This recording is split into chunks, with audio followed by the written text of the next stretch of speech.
I sat down with Chris Grollnek, a leading expert on attack avoidance and prevention, and I discussed the San Bernardino shooting with him and the possibility of an ISIL-directed versus an ISIL-inspired attack.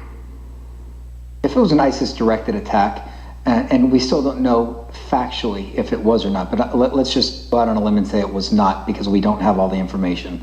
So if it was a directed attack, they would have weapons pre-placed, ammunition pre-placed, money put in accounts, facilities and people behind the scenes, kind of like technicians helping them run their operation, and then they would strike when told.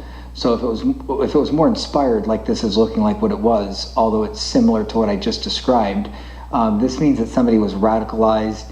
They had started storing weapons, and the more we learn, it looks like he was radicalized by his wife. And as she talked to him and they started their bomb making adventure, if you will, and getting guns, they started putting together a plan. And it still looks like there's going to be some people behind the scenes that helped them, because there's way too much support and money that isn't accounted for of how they've got the materials and tools that they use to execute this type of attack. The training that it takes to get this type of successful, and forgive me for lack of a better term, but count of victims, a trained team would be, and I'm talking about a very special team, would train months to be able to achieve an over 51% rate of what they wanted to do, because they fired under 80 rounds and yet they wounded 21 and killed 14. And despite the differences though, Chris, how much of a concern is self-radicalization when you have inspired instances like the one we seem to be seeing here? You know, there are reports that the wife pledged allegiance to ISIL, the leader of ISIL, on Facebook. What are your thoughts on how law enforcement agencies are trying to protect its citizens?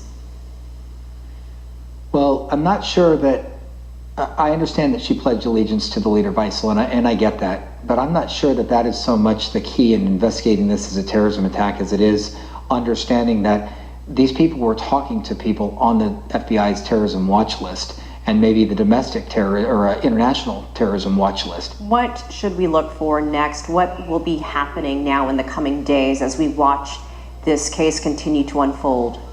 We know that active shooters, people that cause mass damage, whether it's a woman in a car at Oklahoma during a parade driving into a crowd of people because she's upset, or a teenager or young man at a college shooting people randomly after questioning their religion, that these instances kind of spike. And this seems that it was just phase one. I think we stopped them at the end of the first attack. I think they had others planned with that many explosive devices that did not detonate, even though they should have. That means they didn't get to their second objective. So they didn't exactly achieve what they were hoping for. And it's my concern that others will try to finish where they left off, whether it's in San Bernardino or, you know, another city anywhere.